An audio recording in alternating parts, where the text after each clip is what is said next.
Halo semuanya, perkenalkan kami dari kelompok 1. Kami akan membahas salah satu materi yang ada pada mata kuliah Sistem Pengendalian Manajemen, yaitu Control System Tightness. Pada materi ini kami membaginya menjadi 5 topik, yaitu yang pertama adalah Tight Result Controls, yang kedua Tight Action Controls, yang ketiga Tight People Controls, yang keempat Conclusion, dan yang kelima adalah studi kasus mengenai PCL, a breakdown in the enforcement of management control. Seperti yang sudah kita pelajari sebelumnya, bahwa terdapat 3 pengendalian manajemen, yaitu yang pertama adalah result control, merupakan pengendalian hasil di mana terdapat insentif untuk karyawan. Lalu yang kedua adalah action controls, yang bertujuan untuk memastikan si karyawan bertindak sesuai dengan apa yang diinginkan oleh perusahaan. Dan yang ketiga adalah people controls, yang terdiri dari personal control, yang bertujuan untuk menyadarkan karyawan untuk memotivasi dirinya sendiri, sehingga dapat mengatur dirinya sendiri. Dan selain itu juga adalah cultural controls, berupa aturan-aturan yang mengarahkan karyawan untuk bertindak sesuai aturan tersebut. Ketiga pengendalian manajemen ini merupakan sebuah upaya yang dilakukan oleh perusahaan untuk mencegah adanya kecurangan, kerusakan organisasi, maupun kerugian finansial, di mana pengendalian ini mampu meningkatkan kemungkinan untuk tercapainya tujuan perusahaan. Nah, si perusahaan ini dapat menentukan apakah pengendalian diterapkan secara ketat atau tidak. Apabila perusahaan memilih untuk mengetatkan pengendalian, maka si perusahaan ini perlu memahami kondisi perusahaannya secara jelas dan memiliki tingkat kepastian yang tinggi bahwa karyawannya akan bertindak sesuai keinginan perusahaan. Dalam pengendalian ketat ini juga terdiri dari 3, yaitu yang pertama adalah Tight Result Controls, yang kedua Tight Action Controls, dan yang ketiga adalah Tight People Controls. Kita beralih pada topik pertama, yaitu Tight Result Controls. Result Control berarti berfokus pada hasil, apakah hasil perusahaan tercapai atau tidak. Nah, untuk menentukan apakah hasil sudah tercapai atau tidak, maka si perusahaan perlu membuat target terlebih dahulu dengan mendefinisikan area mana yang akan diukur targetnya. Nah, dalam membuat target ini, maka si perusahaan harus congruence and completeness.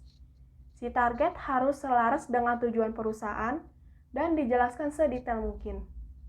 Lalu target ini juga harus specificity, dapat didefinisikan sehingga nantinya dapat diukur pencapaian hasilnya. Selain itu juga target harus communication and internalization, dikomunikasikan dan disosialisasikan seefektif mungkin kepada karyawan sehingga karyawan tahu area mana yang difokuskan. Sehingga diharapkan dengan adanya target ini, maka perusahaan dapat mengukur kinerjanya secara tepat. Tujuan perusahaan akan tercapai tanpa adanya bias, tidak ada lag, dan dapat dipahami dengan baik oleh karyawan. Nah, dalam penerapan result control ini juga terdapat cost, karena kadangkala karyawan tidak memiliki motivasi untuk mencapai target yang sudah ditetapkan karena tidak ada penghargaan atas pencapaian mereka. Oleh karena itu, diperlukan adanya insentif sebagai bentuk penghargaan atas pencapaian mereka. Sehingga apabila karyawan mencapai target yang sudah ditetapkan, maka perlu diberikan insentif.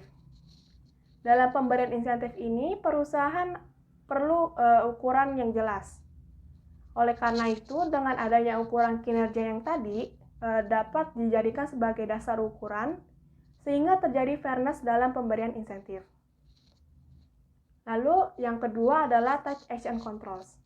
Berbicara mengenai action controls berarti kita membicarakan pengendalian terkait perilaku atau tindakan si karyawan. Nah, apabila action controls diterapkan secara ketat, maka bagaimana perilaku orang yang bekerja di organisasi dapat teramati dengan baik atau behavioral constraint. Dalam behavioral constraint ini terdiri dari 2, yaitu physical constraint dan administrative constraint. Physical constraint berarti kita mengamati secara fisik aktivitas karyawan. Nah, contohnya ini adalah pemasangan CCTV, pemberian fingerprints untuk memasuki sebuah ruangan, ataupun diberikan password pada komputer. Akan tetapi, dalam penerapan physical constraint ini diperlukan kos yang sangat tinggi. Contohnya itu adalah pemasangan CCTV. Berarti si perusahaan perlu membeli alat CCTV, lalu merekrut orang untuk memonitor CCTV, dan diperlukan sebuah ruangan khusus untuk CCTV. Oleh karena itu, dalam penerapan physical constraint, diharapkan perusahaan menimbang secara matang agar kos yang dikeluarkan itu tidak melebihi benefit yang didapatkan. Karena apabila kos yang dikeluarkan melebihi benefit yang didapatkan, maka akan useless untuk perusahaannya. Lalu selain physical constraint itu adalah administrative constraint. Itu berarti di sisi administrasi. Nah, contohnya ini adalah dalam sistem pengkajian. Nah, dalam sistem pengkajian ini diterapkan otorisasi secara berlapis, penandatanganan secara berlapis. Lalu selain itu juga adalah segregation of duties, pembagian kerja, di mana pembagian kerja ini ditujukan untuk mencegah adanya fraud. Lalu cara kedua untuk menerapkan action control yang ketat itu adalah pre-action review.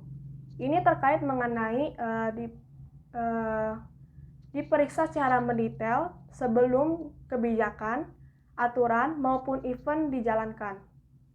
Nah, pengendalian ini akan semakin ketat apabila orang yang memiliki kewenangan untuk mereview adalah orang yang detail-oriented, teliti, dan paham secara benar tentang perusahaannya. Cara selanjutnya akan dijelaskan oleh Saudari Yolan. Selanjutnya adalah action accountability. Action accountability merupakan suatu pertanggungjawaban atas tindakan. Tindakan yang dimaksudkan di sini merupakan tindakan yang sudah terjadi atau bisa dilaporkan. Contohnya adalah laporan keuangan, laporan tugas, dan lain sebagainya.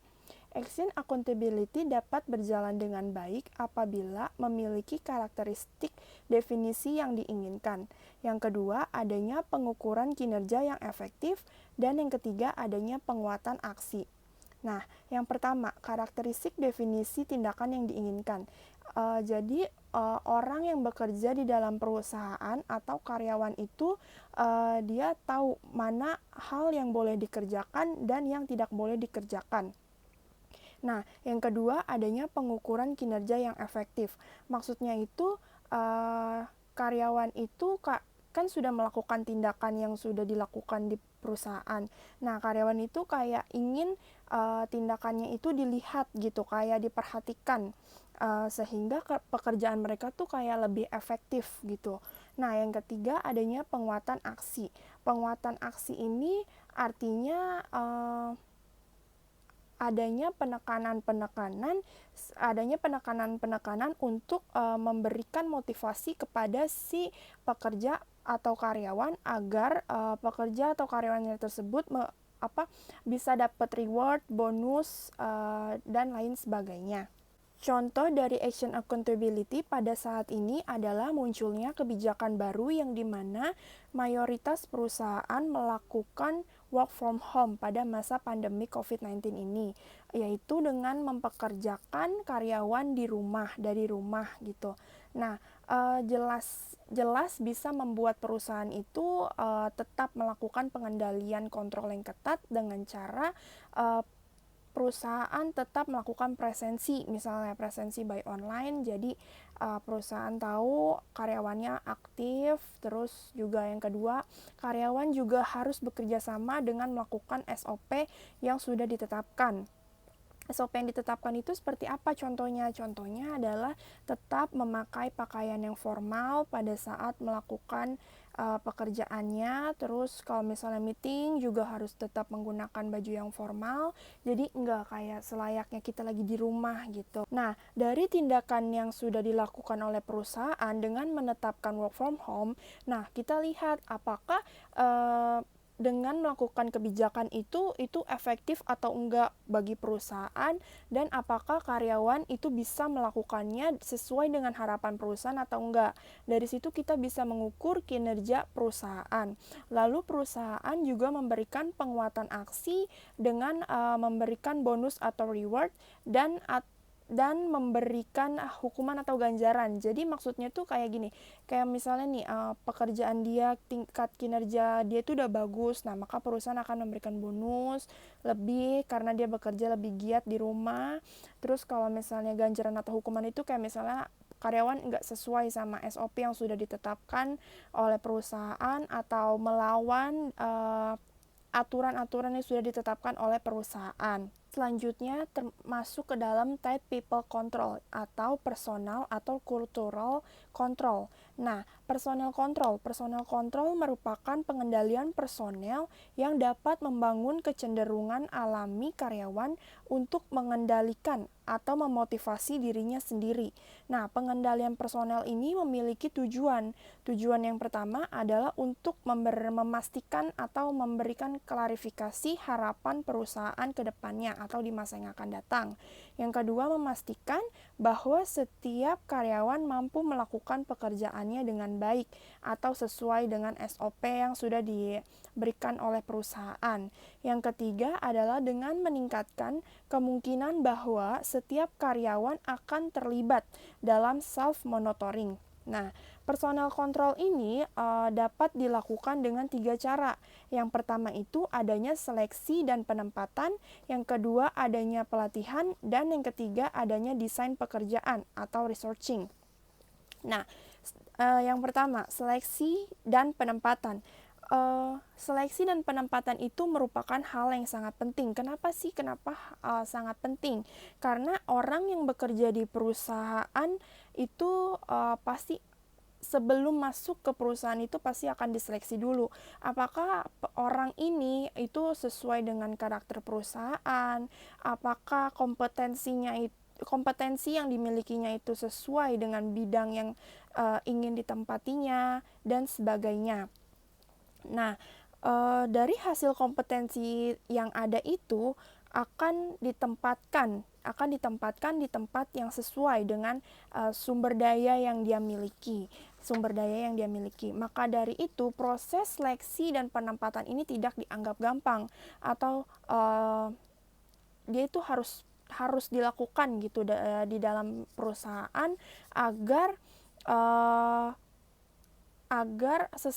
orang ini tuh bisa menjadi human asset di perusahaan. Jadi kayak misalnya perusahaan itu punya loh orang ini untuk membangun visi misi serta tujuan perusahaan, sehingga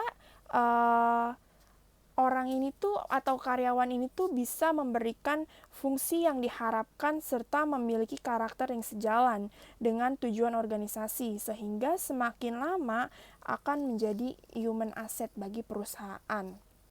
Yang kedua, dengan melakukan pelatihan, yang dimana pelatihan ini memberikan dampak yang motivasional yang positif kepada karyawan, karena karyawan dianggap melakukan pekerjaan secara profesionalisme dan dapat meningkatkan motivasi karyawan untuk melakukan pekerjaannya dengan baik apabila karyawan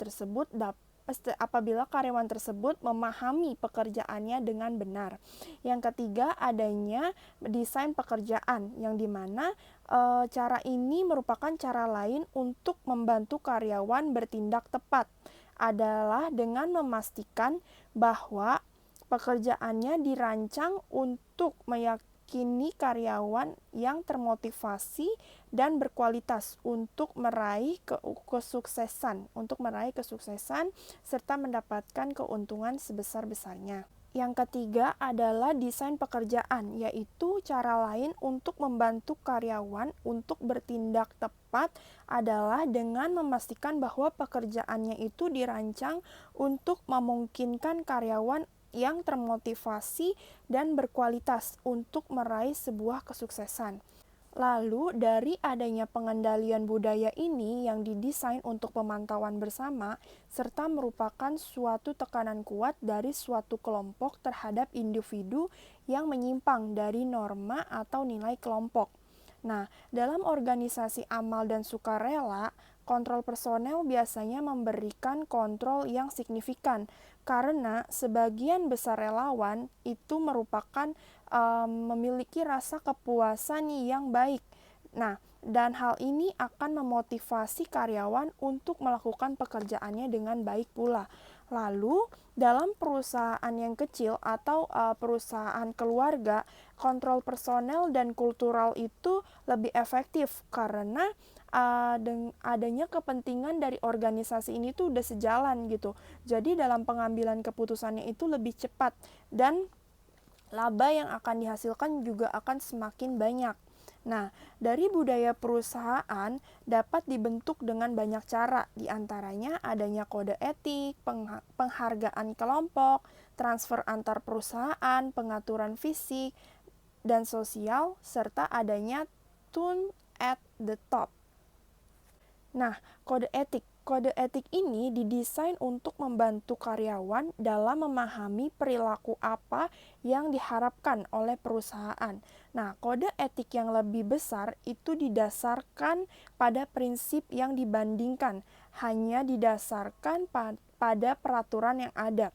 Nah, beberapa kode etik itu memang tidak aktif, yang berarti karyawan menilai bahwa kode etik itu adalah hal yang paling terkait dengan hubungan antar kemasyarakatan dan bukan merupakan hal yang serius. Penghargaan kelompok. Hal ini berhubungan antara upaya individu dan hasil yang diberikan oleh imbalan yang tergolong lemah atau setidaknya dilemahkan. Oleh karena itu, motivasi untuk mendapatkan imbalan tidak termasuk ke dalam dorongan utama yang dipengaruhi oleh imbalan kelompok.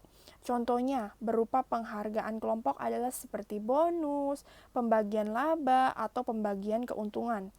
Yang ketiga adalah transfer antar perusahaan. Transfer antar perusahaan itu membantu menyebarkan budaya dengan memperbaiki sosialisasi karyawan dalam perusahaan serta memberikan apresiasi. Yang keempat, adanya pengaturan fisik dan sosial. Pengaturan fisik yang dimaksud itu seperti kayak desain interior, tata desain kantornya seperti apa, arsitekturnya seperti apa, dan kalau misalnya pengaturan sosial itu seperti kosakata yang digunakan dalam perbincangan di perusahaan itu seperti apa, baju yang dikenakan oleh perusahaan itu seperti apa, perilaku, dan kebiasaan dari karyawan tersebut. Nah, yang terakhir adalah tune at the top, yang artinya manajer harus konsisten dalam menetapkan budaya apa yang harus ditetapkan oleh si manajer serta karyawan itu nggak kayak pelin-pelan. Kayak misalnya maksud pelin-pelan tuh kayak misalnya ya harus budaya apa yang harus dijalanin gitu loh. Jadi manajer harus menetapkan budaya itu dengan sebaik mungkin. Kesimpulan dari bab ini adalah atau dari materi ini itu menjelaskan tipe pengendalian yang paling langsung, pengendalian tindakan yang memiliki bentuk yang paling berbeda, yang dimana pengendalian ini membatasi perilaku, penilaian tindakan, akuntabilitas tindakan. Nah, serta dalam bab ini juga menjelaskan pengendalian personel atau pengendalian budaya, yaitu manajer mendorong salah satu atau kedua kekuatan positif yang biasanya terdapat dalam perusahaan, yaitu dengan melakukan pemantauan terhadap diri sendiri dan pemantauan secara bersama. Selanjutnya, kasus akan dijelaskan oleh Saudari Dalpin. Studi kasus pada materi kali ini adalah studi kasus pada perusahaan TCL. TCL merupakan perusahaan multinasional canggih terdepan di Eropa yang bergerak di bidang elektronik konsumsi, gaya hidup, dan kesehatan yang berdiri sejak abad ke-19. Perusahaan ini memasuki pasar Cina pada tahun 1985 dan bisnis barang elektronik konsumsinya tumbuh dengan stabil. Pada tahun 2008, penanganan pesawat televisi yang dikembalikan merugikan TCL sebesar 6 juta US dollar, setara dengan 5% penjualan tahunan televisi. Yang lebih mengkhawatirkan adalah 37% dari sisi yang dikembalikan tanpa dengan alasan yang jelas, karena barang yang dikembalikan bukan merupakan not sold return, yang berarti PCL mengalami kerugian sebesar 2,2 juta US dollar. NFF returns juga meliputi barang demo, barang slow moving, dan yang seharusnya tidak dikembalikan. Servis setelah penjualan perusahaan untuk divisi pesawat televisi ditangani oleh ASC atau Authorized Service Center yang merupakan pusat servis resmi. Karena tingginya tingkat pengembalian televisi dan tingkat NSF return, maka manajemen PCL menugaskan manajemen pemasaran divisi televisi untuk mempelajari masalah tersebut. Akhirnya diketahui bahwa pengecer maupun ASC tidak dilatih dalam menginformasikan kepada pelanggan mengenai kriteria produk dan kinerja produk barang yang dapat dikembalikan. Sebenarnya, kriteria pengembalian perusahaan PCL sama dengan ketatnya dengan perusahaan lain. Namun, pengecer dan ASC seringkali gagal dalam melaksanakannya dengan benar karena menerima barang tanpa disertai dengan pemeriksaan yang ketat.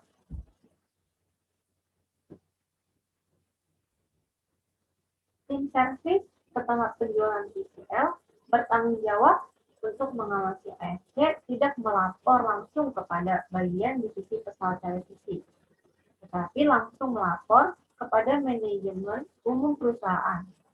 Alur pelaporan yang mengurangi insentif dilakukan untuk mengendalikan pengembalian pesawat televisi dan memantau pihak ketiga ASC dengan cepat. Lalu, tindakan untuk mengatasi masalah tersebut adalah tim proyek meramalkan bahwa rencana mereka akan mengurangi tingkat pengembalian televisi sampai dengan 3,5% dan XXFS sampai 20% dalam waktu 2 bulan. Tetapi sayang proyek ini tidak berhasil. Setelah penyelidikan lebih lanjut, manajer umum dan manajer produksi menemukan 2 penyebab meningkatnya XXFS. Yang pertama adalah tim penjualan sangat ditekan untuk mencapai target penjualan yang ditetapkan pada angka 132% dari penjualan tahun lalu. Angka ini melebihi pertumbuhan pasar yang sebenarnya.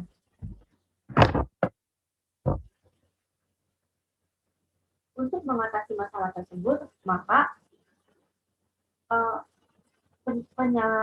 penyalur bernegosiasi dengan para pelayan toko untuk menerima barang yang dikembalikan dan boleh ditukar dengan barang demo ataupun barang slow moving dengan model baru. Sementara penyebab keduanya yaitu tim servis setelah penjualan telah gagal memberikan hukuman kepada ASC untuk catatan pemeriksaan palsu.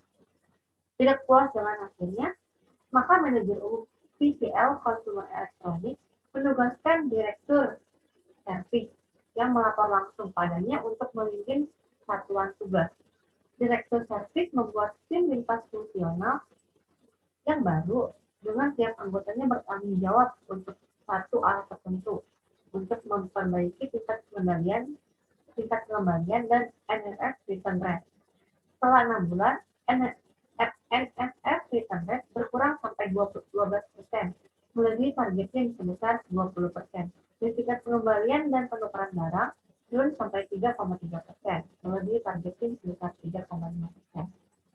Sekian kasus dari perusahaan PCL. Selanjutnya, saya akan membahas mengenai penyebab dari permasalahan yang terjadi pada kasus yang telah dibacakan oleh rekan saya, Delvin. Ada beberapa penyebab dari permasalahan tersebut. Yang pertama adalah di mana tim penjualan sangat ditekan untuk mencapai target penjualan mereka, di mana target tersebut ditetapkan pada angka 132% dari penjualan tahun lalu.